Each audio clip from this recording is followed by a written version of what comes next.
Great day everyone! This is me again, Abigail, and we're going to talk about online environment in our 6th episode.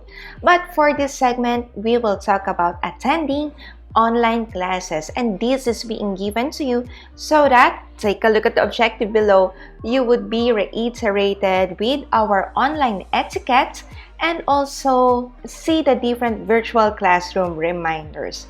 So, pag sinabi nating reiterated, nagpapaalala po tayo at baka nalilimutan na natin ang ganitong mga rules and guidelines during our attendance to different virtual classes. So, reminders lang po tayo for today and let's begin!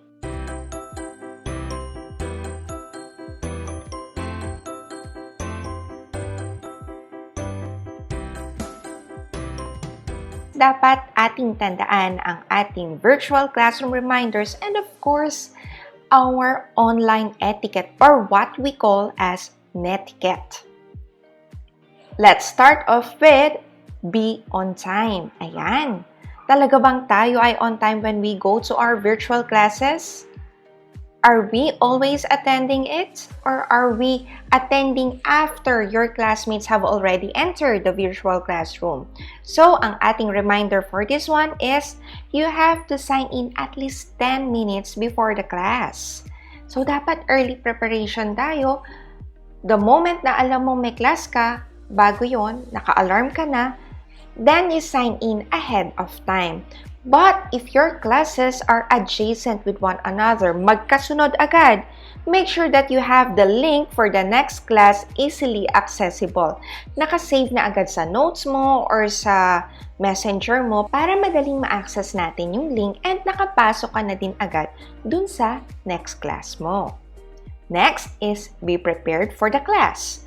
Make sure that all your things are prepared before joining the class.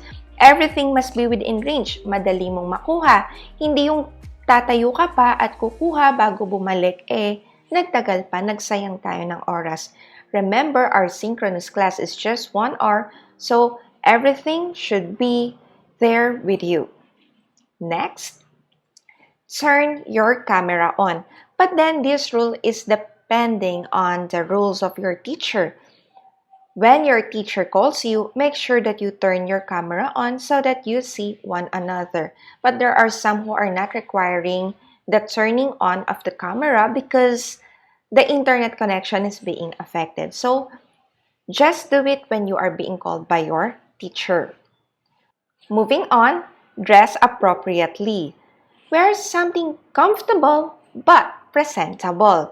So, it is given that we are in the comfort of our homes, but still, you have to be there in your virtual classroom wearing appropriate attire. Not wearing sandals or sleeveless or even wearing pajamas, so you have to prevent that. So remember, comfortable but presentable. Next, check your internet connection. Also, you have to check if your gadgets are working well and your connection is stable.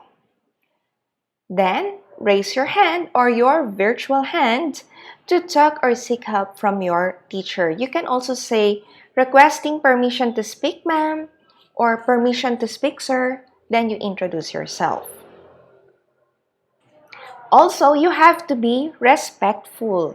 Respect your teacher and classmates. Remember, what you provide others is also what is being given back to you. And listen attentively because the synchronous classes would be your only chance to hear the lessons well and understood them perfectly. Mute your microphone. When you are not talking, make sure that your audio is turned off.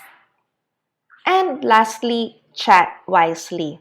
Use the chat box only to post relevant comments and questions, not to say or talk about some personal things with your classmates.